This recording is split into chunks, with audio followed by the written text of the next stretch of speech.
in our summer fun studio. I hope you're having a great day so far. Today is a great day. We're about to kick off VBS. Yes, we are so excited to spend these next few days learning about how Jesus' power pulls us through. What are you excited about? We'd love to hear all about it, as well as your trips and camps and all the fun things you're doing this summer. So ask your grown-up to use the link in the description and send us a short video or some pictures of what you're doing this summer, and we can share it with all of our friends. Hey, Miss Melissa, I think we have some friends who are celebrating some birthdays this week. It's birthday shout-out time!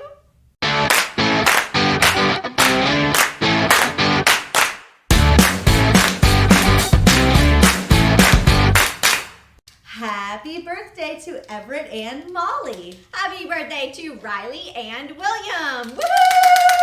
Happy birthday, friends. We wish you all a very, very happy birthday.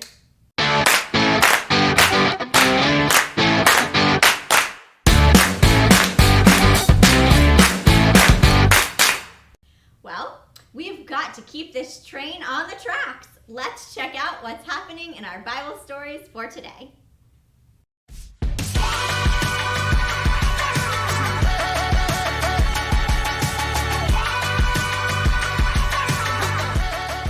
Good day, friends. I'm Graham.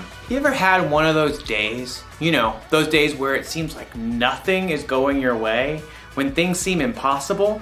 Maybe you've had one of those weeks, one of those years even. Well, I've got some good news. I know what can make your day better. Music! But it's true. No matter how your day's going or what kind of mood you're in, music can help you turn things around. It can give you confidence. Confidence is learning to see yourself the way God sees you. Here, I'll show you. Imagine that you're scared about something coming up in your future. All you have to do is play a little music, and then you'll start to feel better. Or what if you've got a big game coming up? You might be feeling a little nervous, a little jittery. Well, play some tunes.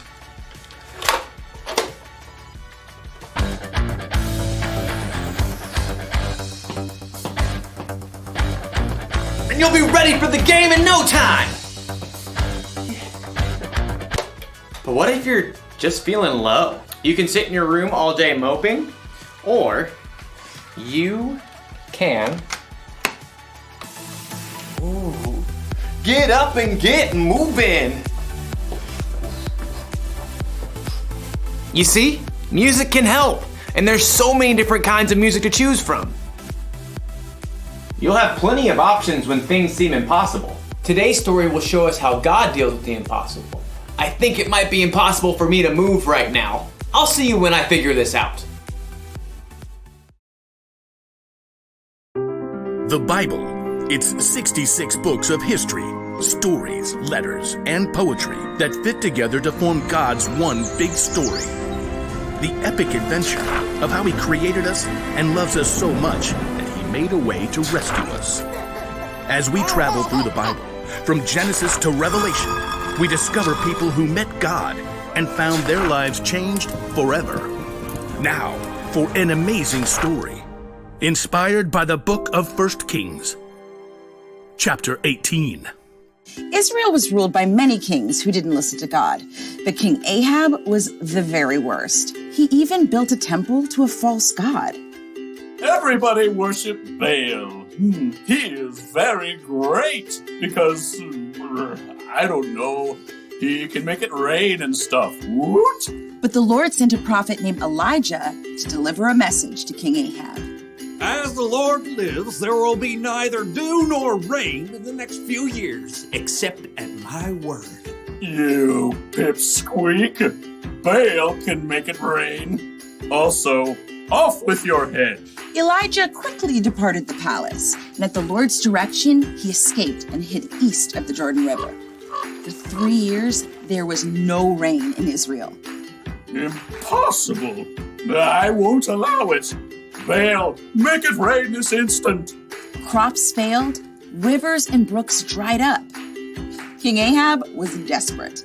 In fact, his wife Jezebel even hunted down most of the prophets of God that were left in Israel.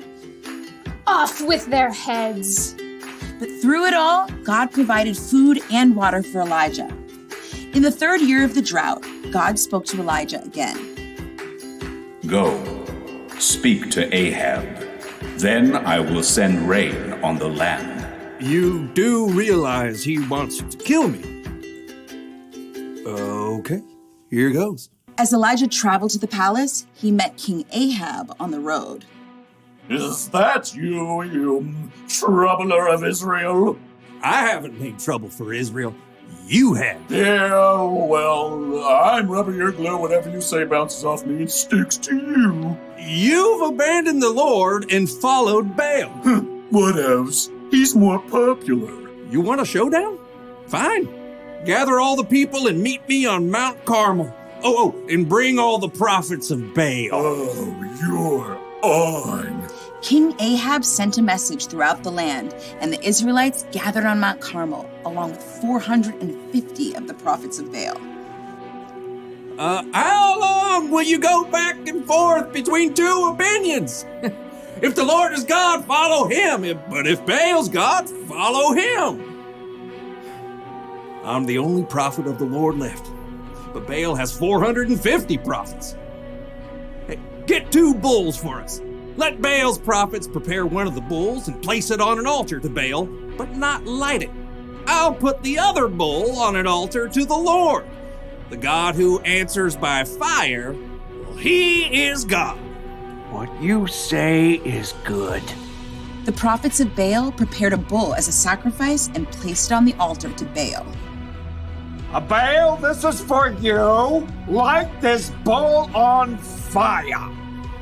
Hey, Baal, answer us. From morning until noon, the prophets of Baal danced around the altar, calling on their false god.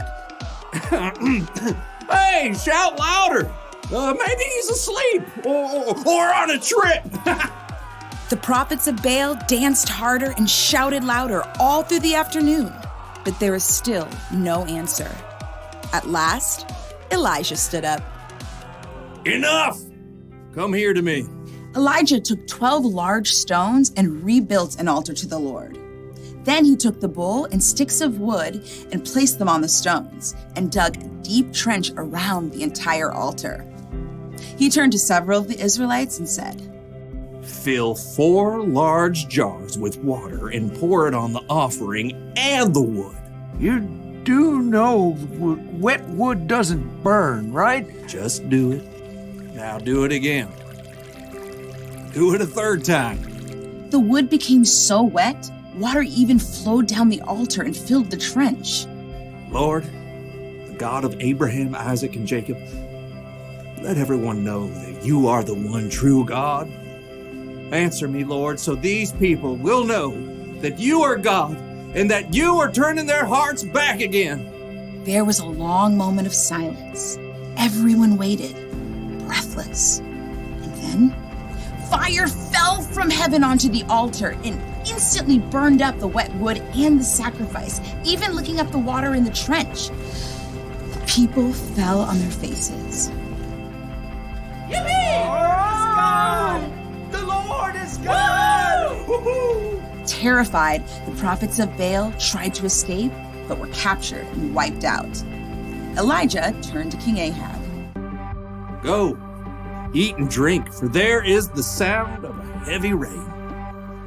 Though the sky was completely clear, in a short time a tiny cloud appeared. More clouds joined the first. They turned dark and black. The wind rose, and fat drops of rain splattered onto the dry earth for the first time in 3 years. Filled with God's strength and joy, Elijah raced ahead of King Ahab's chariot to the city. God had done the impossible.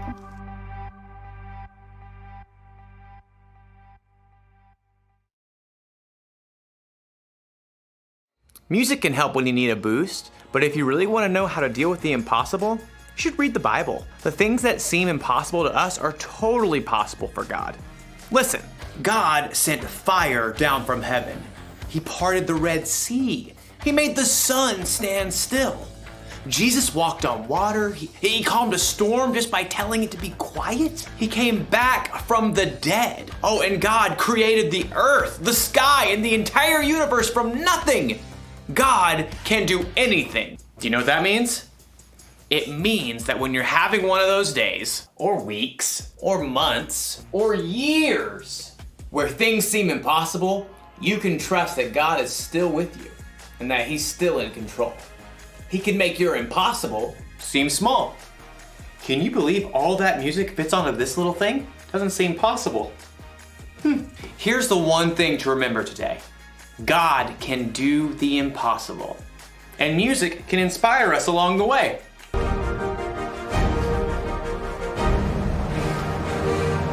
I'll see you next time.